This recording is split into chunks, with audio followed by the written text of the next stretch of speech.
कर्मवीर academy के इस YouTube channel पे आप सभी का स्वागत है और मैं पंकज गुप्ता आज आपके पास लेकर हूँ क्लास 11th का इकोनॉमिक्स। यानी क्लास 11th की इकोनॉमिक्स हम पढ़ने जा रहे हैं। इकोनॉमिक्स यानी अर्थशास्त्र को हम पढ़ेंगे। जिन बच्चों ने भी हमारे पास इकोनॉमिक्स लिया है उनका हमारे पास पहला चैप्टर आता है कि इकोनॉमिक्स से इंट्रोडक्शन। कि इंट्रोडक्शन क्या है? अभी तक की बेटा जैसे हमने 9th-10th में इकोनॉमिक्स पढ़ी, पालमपुर विलेज, ये सब चीजें, एक्चुअल में वो इकोनॉमिक्स का पार्ट था ही नहीं। जो इकोनॉमिक्स आज के टाइम पे हम पढ़ेंगे 11th क्लास से, एक्चुअली वही इकोनॉमिक्स आपकी कंट्री में, आपके देश में यूज होती है और उसको ही आप प्रयोग करोगे अपने जीवन में, आगे आने वाले कंपटीशन एग्जाम में, आगे आने वाले अपनी सोच में।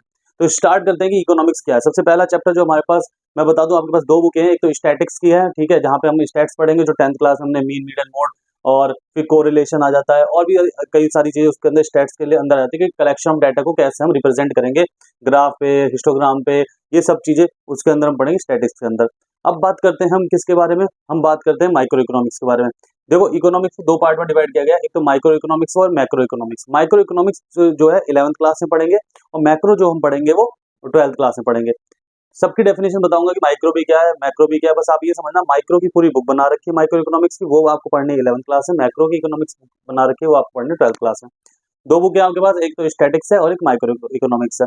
माइक्रो इकोनॉमिक्स का फर्स्ट चैप्टर आता है जो कि इंपॉर्टेंट है आपको समझने के लिए, समझने की दृष्टि से। तो वहां से हम स्टार्ट करते हैं कि इकोनॉमिक क्या है, आखिर अर्थशास्त्र होता क्या है, अर्थव्यवस्था होती क्या है, ठीक है। तो यहाँ पे हम पढ़ेंगे। सामने मेरे ने बोर्ड पे लिख रखे हैं बहुत सारी चीजें, थोड़े से छोटे छोटे की पॉइंट्स लिख रखे हैं, जैसे कि व्हाट इज इकोनॉमिक्स, कि इकोनॉमिक्स क्या है। Economics is a science of studying the human behaviour in allocation of scarce resources to satisfy their unlimited wants. Definition का अजीब सा लगा होगा, ठीक है। अब मैं आपको सिंपल लैंग्वेज में बता देता हूँ, इकोनॉमिक्स क्या है। वो चीजें जहाँ पे आपकी जो जरूरतमंद चीजें हैं उनको पूरा करने के लिए आप किस हद तक की अपना त्याग करते हैं, किस हद तक की चीजों को रखते हैं, उसे हम क्या कहेंगे, इकोनॉमिक्स कहेंगे। इसका एक एग्जाम्पल ऐसे लेते हैं, फॉर एग्जाम्पल आपके बोर्ड का एग्जाम है, स्कूल में बोर्ड है, ठीक, मतलब स्कूल में एग्जाम है, आपके फाइनल वाले एग्जाम है, और आपकी 2-3 मंथ की फीस नहीं गई। स्कूल वाले आपको क्या कहेंगे कि 11th क्लास में आपको बैठने नहीं देंगे, आज बैठने नहीं देंगे बिल्कुल भी, जब तक आप फीस सबमिट नहीं कराओगे। सपोज दैट कि आपके पापा के पास पेमेंट कहीं से आई है और वो पेमेंट किसी और को करनी थी। सपोज दैट हमें किसी कमेटी वाले को देनी थी, या राशन वाले को देनी थी, या दूध वाले के पैसे देने थे। अब आज क्या हुआ, स्कूल वालों ने वापस कर दिया आपको, आज आपका एग्जाम था और उन्होंने कहा कि हम आपको बैठने नहीं देंगे। अब आपकी घर की जो इकोनॉमी थी वो बिगड़ गई है कहीं ना कहीं। तो उसमें क्या करेंगे, जब आप एग्जाम कब दे पाओगे, जब आप फीस भरोगे। तो आपके पापा या आपके पेरेंट्स क्या करेंगे, उन दूध वालों के पैसे रोक के किसको दे देंगे, स्कूल वालों को दे देंगे, भाई ये लो 9-10 हजार रुपए जो भी है ये फीस है, ठीक है। उसके बाद हम उसमें करेंगे कि जब आपके पास आप पेपर दे पाओगे, तो यहाँ पे यही है कि एलोकेशन, कि आप अपनी चीजों का एलोकेशन कैसे करते हैं। इकोनॉमिक्स, ठीक है, अर्थव्यवस्था इज अ साइंस, एक ऐसा विज्ञान है of studying the human behaviour, कि हम पढ़ते हैं किसके, ह्यूमन बिहेवियर को, in allocation of scarce resources. Scarce resources मतलब जो संसाधनों की कमी है, ठीक है। संसाधनों की कमी, हमें अर्थ मतलब क्या, पैसा। अगर हमारे पास पैसे की कमी होगी तो हम कैसे मैनेज करेंगे। फॉर एग्जाम्पल, अब देख और भी बताता हूँ, resources to satisfy their unlimited wants, हम क्या करेंगे, अपने अनलिमिटेड वांट्स को सेटिस्फाई करने के लिए क्या क्या चीजें करेंगे। Scarce resources to satisfy their unlimited want, चीजों की कमी है और हमने अपनी अपनी इच्छाएं पूरी करनी है। सपोज दैट किसी के घर में, किसी की फैमिली में, किसी पेरेंट्स के 5-6 बच्चे होते हैं, या वो 5-6 भाई बहन होते हैं। तो उनके पेरेंट्स क्या करते हैं, और मान लो उनके पास पैसे भी कम है, तो क्या करेंगे, वो जो रात में एकदम एंड की सब्जी होती है, जो मान लो कि 10 रुपए की 2 किलो, 10 रुपए की 3 किलो, 50 रुपए, इस तरीके के छोटे छोटे आलू छाट के लेगा, जो सस्ते होते हैं। क्यों? क्योंकि उनके उनकी जो उनकी सैलरी है, इनकम है, वो क्या है, अर्थ जो है वो क्या है, कम है कहीं ना कहीं। तो इस वजह से वो क्या कर रहे हैं, स्केर्स रिसोर्सेज में अपनी वांट्स को क्या कर रहे हैं, सेटिस्फाई कर रहे हैं। कहने मतलब कम संसाधनों में अपनी इच्छाओं की पूर्ति करने को हम क्या कहेंगे, इकोनॉमिक्स कहेंगे, ठीक है, यानी अर्थव्यवस्था कहेंगे। ये हम हर घर में देखते हैं, हर स्कूल में देखते हैं, हर परिवार में देखते हैं। आपने देखा होगा कि अगर किसी का 1 चाइल्ड है तो वो क्या करता है कि मान लो 1 किलो फ्रूट्स लेके आए तो पूरा हंस अच्छी तरीके से खा रहे हैं। लेकिन अगर वहीं पे किसी के 3-4 बच्चे और वो 1 किलो फ्रूट्स लेके आ रहे हैं, तो सबको आधा आधा या एक एक मिलेगा। तो वहां पे क्या होगी, स्कैरसिटी होगी। स्कैरसिटी मतलब क्या होता है, किसी भी चीज की कमी होना। तो ये इकोनॉमिक की डेफिनेशन है। एक बार और पढ़ लेते हैं कि economic is a science of studying the human behaviour in allocation of scarce resources to satisfy their unlimited wants. अर्थव्यवस्था एक ऐसा विज्ञान है जहाँ पे हम ह्यूमन बिहेवियर को पढ़ते हैं, जहाँ पे एलोकेशन होता है स्केर्स रिसोर्सेज का। स्केर्स रिसोर्सेज का यानी जो चीज, जहाँ पे चीजों की कमी है, उन चीजों को इस तरीके से पूरा किया जाता है कि हमारी इच्छाएं क्या हो जाए, पूरी हो जाए, उसे हम इकोनॉमिक्स कहते हैं। बात आती है अब इसेंस ऑफ इकोनॉमिक्स। आखिर इसेंस ऑफ इकोनॉमिक्स यानी अर्थव्यवस्था की सुगंध क्या है, कहाँ से आती है, कि इसमें क्या चीजें आएंगी, पॉइंट्स क्या आएंगे। स्कैरसिटी ऑफ रिसोर्सेज और प्रॉब्लम ऑफ चॉइस, ठीक है। ये जो इकोनॉमिक्स के हमारे पास दो बहुत इंपॉर्टेंट एसेंस है कि स्कैरसिटी ऑफ रिसोर्सेज हो गया और प्रॉब्लम ऑफ चॉइस हो गया। स्कैरसिटी ऑफ रिसोर्सेज का मतलब क्या है, यानी संसाधनों की कमी। संसाधनों की कमी कैसे हो गई, हर चीज की संसाधनों की कमी। आप देखोगे आपके क्षेत्र में, जिस सोसाइटी में आप रहते हो, फ्लैटों में रहते हो, तो पीने की पानी की इतनी सुविधा नहीं है आपके यहाँ पे। मान लीजिए फिल्टर वाला पानी आता होगा या कैन ऊपर देने आता होगा। तो ये सब चीजें संसाधनों की क्या है, कमी। स्कैरसिटी ऑफ रिसोर्सेज, पानी भी किस में बिकने लगा, बॉटल में बिकने लगा, कैन में बिकने लगा। जो वाटर फ्री था वो कितने में बिकने लगा, 10 रुपए में, 20 रुपए में बिकने लगा। यही क्या है हमारे पास, स्कैरसिटी ऑफ रिसोर्सेज। ठीक है, अब क्या है, यानी संसाधनों की कमी। It means the ability of less resources in relation to the human wants. Human की इच्छाएं ज्यादा हैं, लोगों की वांट्स ज्यादा हो गई है। ऐसा तो है नहीं पानी ज्यादा पी रहे हैं, लेकिन वेस्टेज ज्यादा हो रहा है वाटर। ठीक है, तो जब वाटर वेस्ट हो रहा है तो उनकी इच्छाएं ज्यादा बढ़ गई हैं, और वो उस चीज की क्या हो रही है, कमी। याद रखिए, जीवन में जिस चीज की भी कमी होती जाएगी, उस चीज की वांट्स, उस चीज की वैल्यू क्या होती जाएगी, बढ़ती जाएगी। सपोज दैट आज हम आपको यहाँ पे पढ़ा रहे हैं, अगर यही चैप्टर कोई बच्चा स्कूल में अच्छी तरीके से पढ़ ले, तो क्या हमें यहाँ पे खड़े होकर पढ़ाने की नीड है, नहीं है। अगर या फिर वो बच्चा अच्छे तरीके से स्कूल में बैठ के पढ़ ले, तो क्या उसे कहीं ट्यूशन लगाने की या कहीं कुछ देखने की नीड है, नहीं है।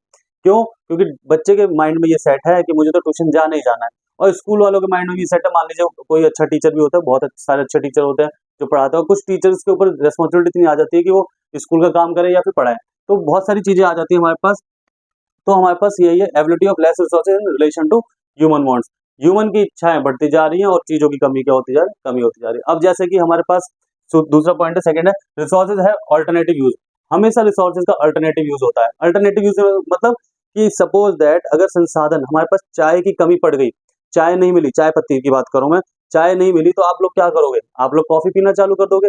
तो यानी यही हमारे पास है स्केर्सिटी, यानी ऑल्टरनेटिव यूजेस होते हैं उसके, हर एक के क्या होते हैं, ऑल्टरनेटिव यूजेस होते हैं। अगर आपको चाय पत्ती नहीं मिलेगी, आप क्या पीना चालू कर दोगे, आप कॉफी पीना चालू कर दोगे। फिर आता है हमारे पास प्रॉब्लम ऑफ चॉइस। हर एक व्यक्ति के जीवन में प्रॉब्लम ऑफ चॉइस आता ही आता है, यही है इसेंस ऑफ इकोनॉमिक्स है।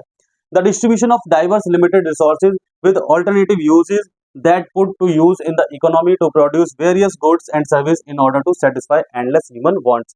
जो डिस्ट्रीब्यूशन है डाइवर्स लिमिटेड रिसोर्सेज का विद ऑल्टरनेटिव यूजेस, अलग अलग तरीके से उसको यूज करने का, that are put to use in the economy, उसको इकोनॉमी में यूज किया जाता है to produce various goods and services in order to satisfy endless human wants. For example, आप सोप लेने जाते हो, ठीक है, सिंथॉल का सोप लेते हो आप नहाने के लिए, तो एक सिंथॉल में क्या आता है, एक मेंथोल आता है, मतलब मिंट का आता है, एक रोज का आएगा, एक मतलब अलग अलग खुशबू के सोप आते हैं।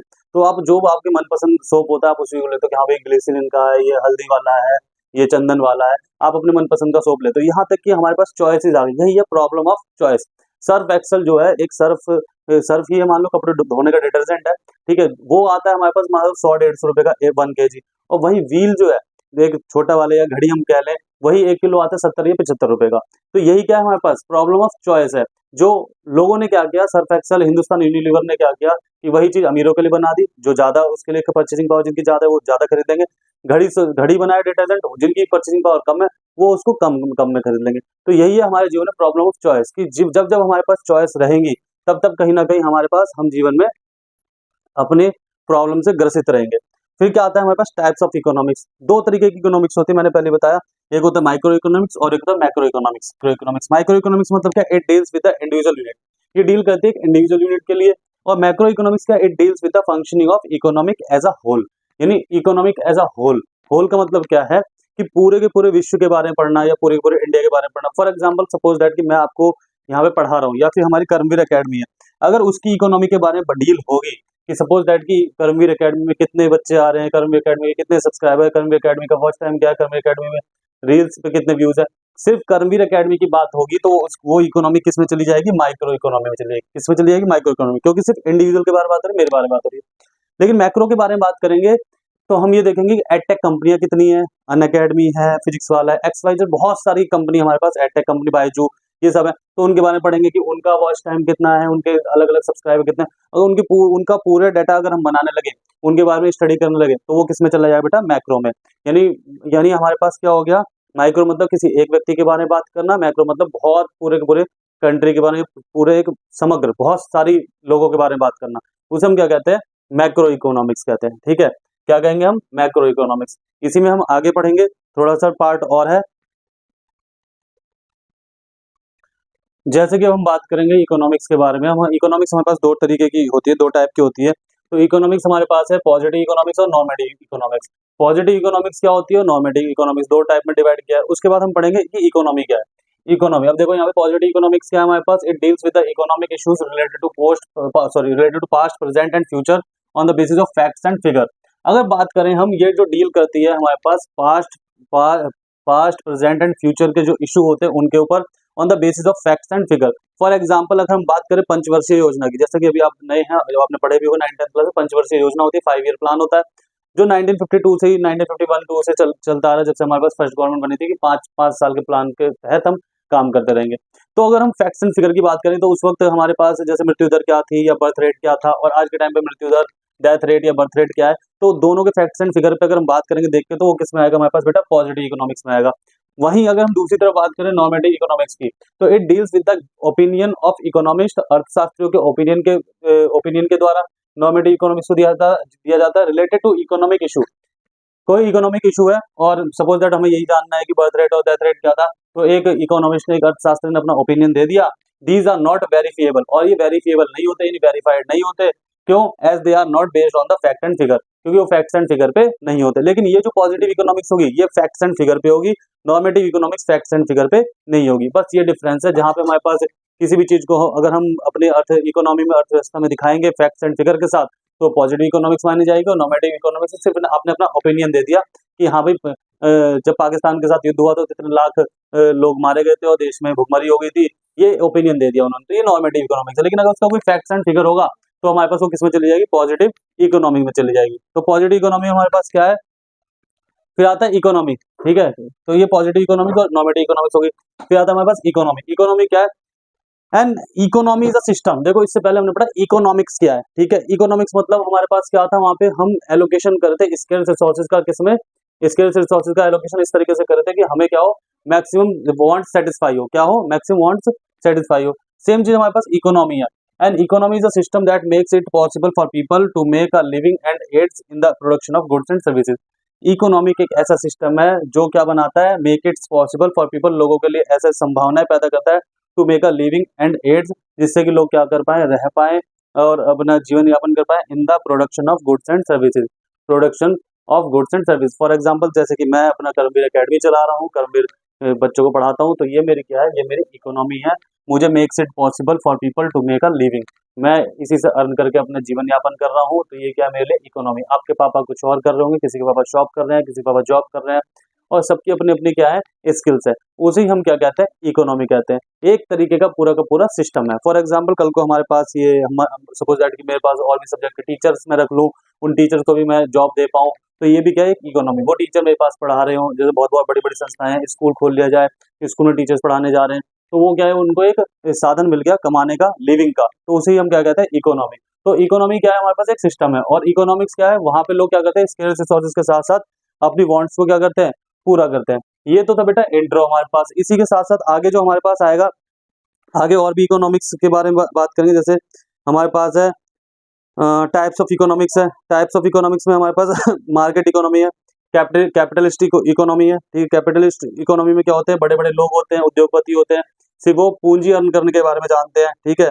और सेंट्रल प्लान इकोनॉमी होती है। सेंट्रल प्लान इकोनॉमी होती है जहाँ पे सिर्फ और सिर्फ केंद्र सरकार, यानी सरकारें ही क्या करती हैं, इकोनॉमी के बारे में सोचती हैं कि लोगों को रोजगार मिलेगा, नहीं मिलेगा, लोग क्या खाएंगे, क्या नहीं खाएंगे, ये सब चीजें। मिक्स्ड इकोनॉमी क्या होती है, जहाँ पे कैपिटलिज्म भी होता है और सेंट्रल प्लान इकोनॉमी भी होती है, जैसे कि हमारी इकोनॉमी, हमारी अर्थव्यवस्था है, जहाँ पे लोगों की बातें मानी जाती है, अंबानी अडानी की बातें मानी जाएंगी, और केंद्र सरकार खुद मिलके लोगों का उद्धार करने के लिए, लोगों का कल्याण करने के लिए, वेलफेयर के लिए कुछ स्कीमें ऐसी लेके आएंगी।